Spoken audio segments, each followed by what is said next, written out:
I am back in Adelaide today, and we are exactly 25 days out from Summernats, and I'm about to see Jay's car again for the second time.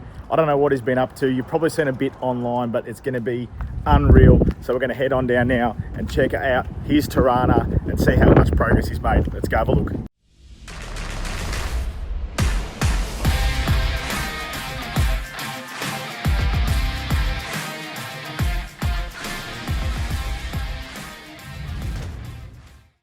Jay, what's going on? Oh, not much, just been relaxing. Yeah, relaxing, right?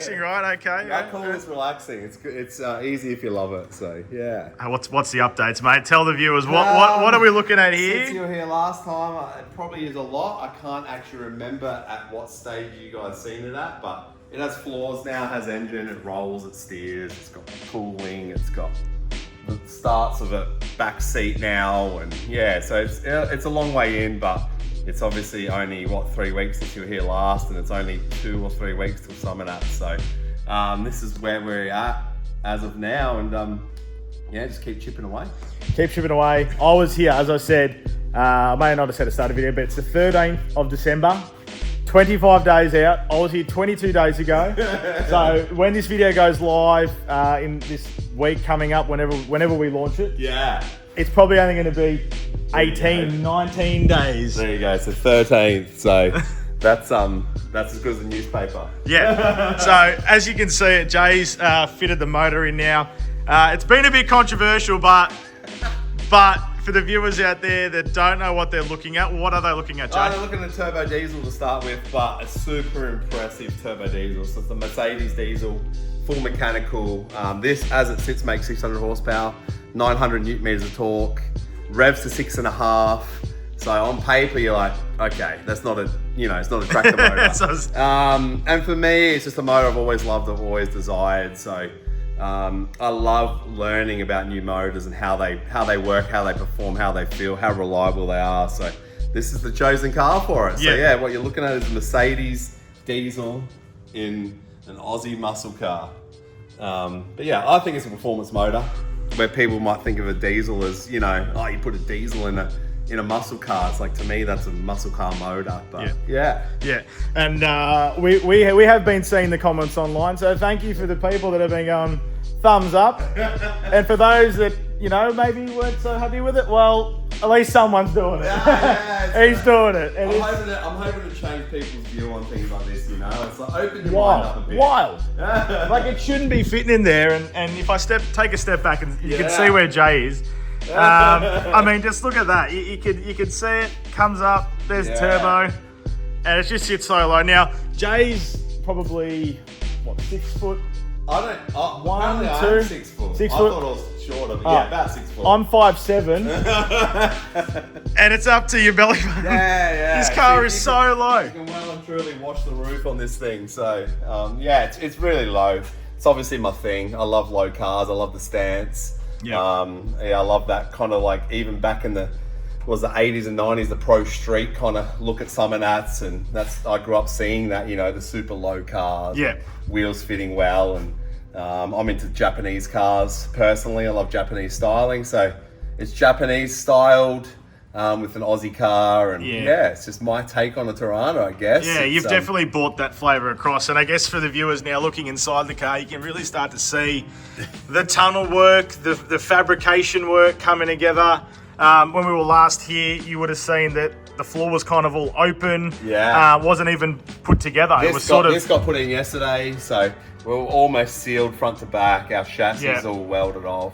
And our floors are in now, so there's a lot less holes. And realistically, give us another week of metalwork, and it's going to be pretty close metalwork wise. We're obviously doing custom paint, interior, wiring. And so there's a lot to go. There's not much time, but we just do big days, big hours. We do minimum probably 14-hour days, so you get a lot done. We've got one side over here which is not complete, but you've got a side over there you've been working on. And you're paying homage and respect to what a Torana truly is, which is, the widened flares. Talk us through what's going on. See, I love the SLR, the A9X look. I love the wing, I love the bonnet scoop, I love the front lip. I love the flares. These aren't A9X flares. Yep. What are they? These are kind of just custom-made metal flares. Yeah, right. And a bit more Japanese style. Japanese kind of flows on a bit further, and so yeah, they're all metal. Nuts. Obviously made to fit the thing, and stretch tires. I guess over time, it's just a thing that I've adapted to. To me, a guard goes like this. So I like my tire to go like this. Yeah. I also love big fitting tires on muscle cars. I think it's an awesome look. For me, I've gone the smaller tire on the wider rim. They're an 11.5-inch wide rim. Jeez. With a small tire, you know, I drift on just 205. Yep. In the car, it'll be just fine. So yeah, it's kind of set now. I'm hoping to go down probably another 5 mil. Really? Yeah. Really? Yeah, you can see under here, like it's I don't know. This will be a little test. Oh, she went.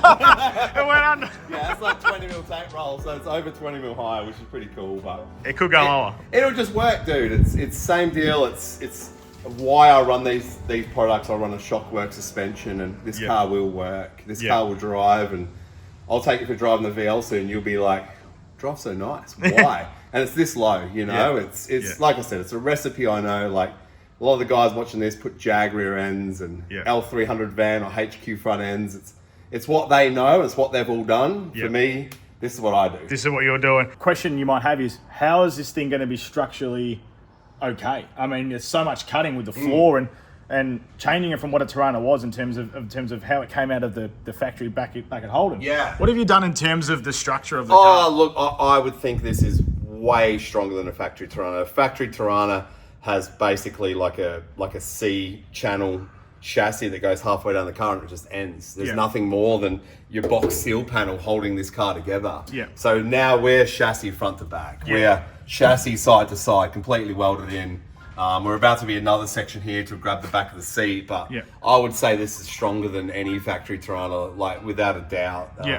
And, you know, once again, I'm going to have to slide this thing at 180k an hour sideways. So you want to make sure it needs to be strong. Yeah. If it's not strong, it'll show. Yeah. You'll start seeing, you know, paint cracking off it and whatnot. So it will be structurally sound. Yeah. All right, let's go into the other room and we're going to take you through some of the wiring for this car. So as Jay said, diesel motor, 3 litre, very simple and basic motor to run. Fuel and starter. And you got a package.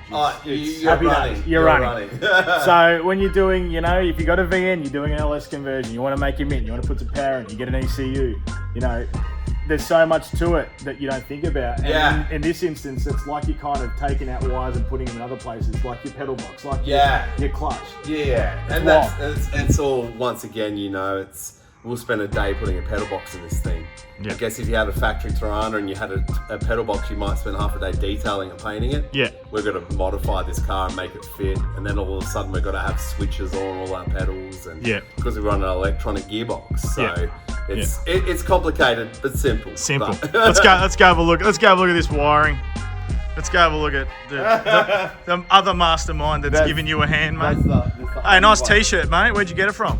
Oh yeah, just a local shop. Yeah.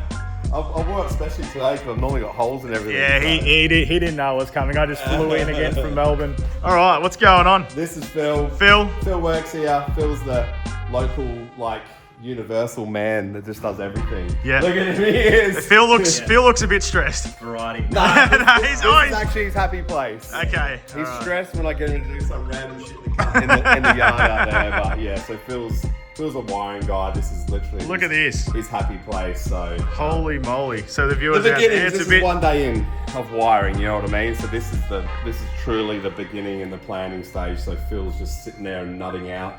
Unreal. What goes where, how it works, and how we're going to control it. Yeah. So yeah. It's not just your typical carby adjustment. No. So it runs Haltech R3, which is quite a complex ECU.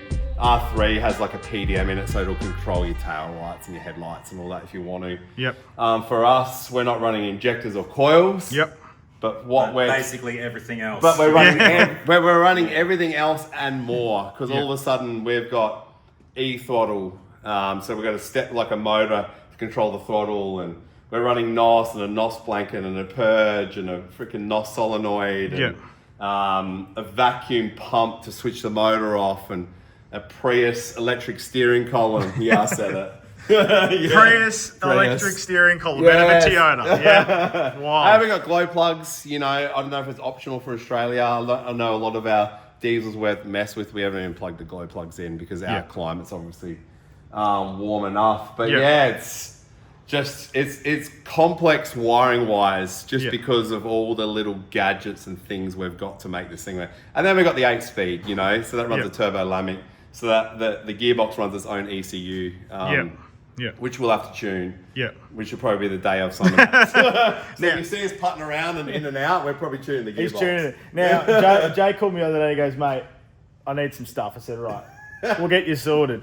And I told him we had one part in particular, and we're like, "Do you want it?" And he's like, "Yes, please." Freaked out over what it was. Losing my mind. What'd you lose your mind over, mate? Tell us. Because Phil and I, we come from building old Japanese cars, Corollas, RX3s, whatever you want.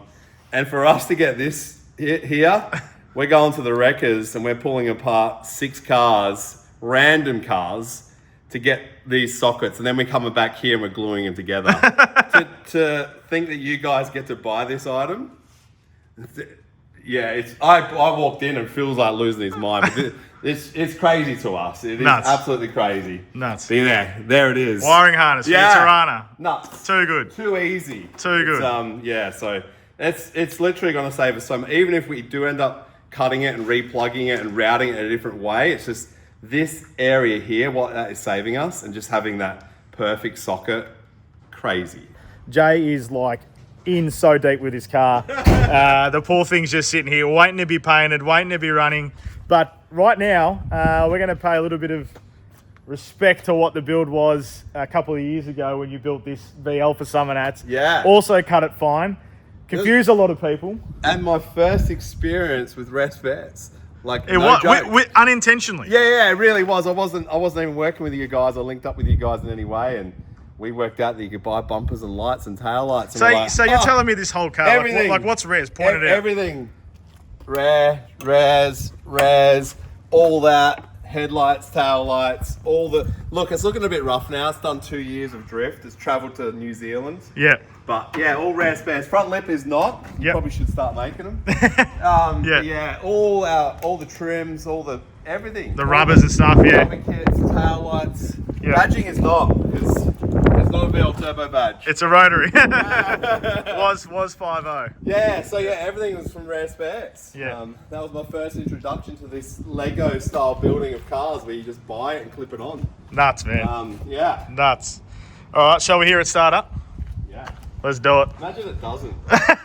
You said it was reliable. Rotaries. You said it was reliable. Oh, look, it's so reliable. I'm not even going to hop in. I'm just going to do the old button push.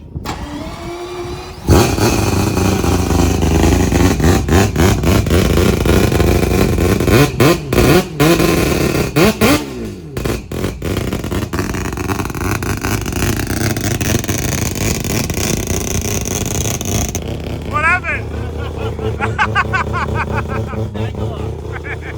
The Torana behind me, I'm not going to see it again until I am at Summernats on the 8th of January with Jay alongside us. Thank you again for letting me come out and getting a bit of an update for the people online. A bit windy, but we're making it do. But yeah, mate, I'm wishing you all the best. Thank you. Because you've got not a lot of time. No.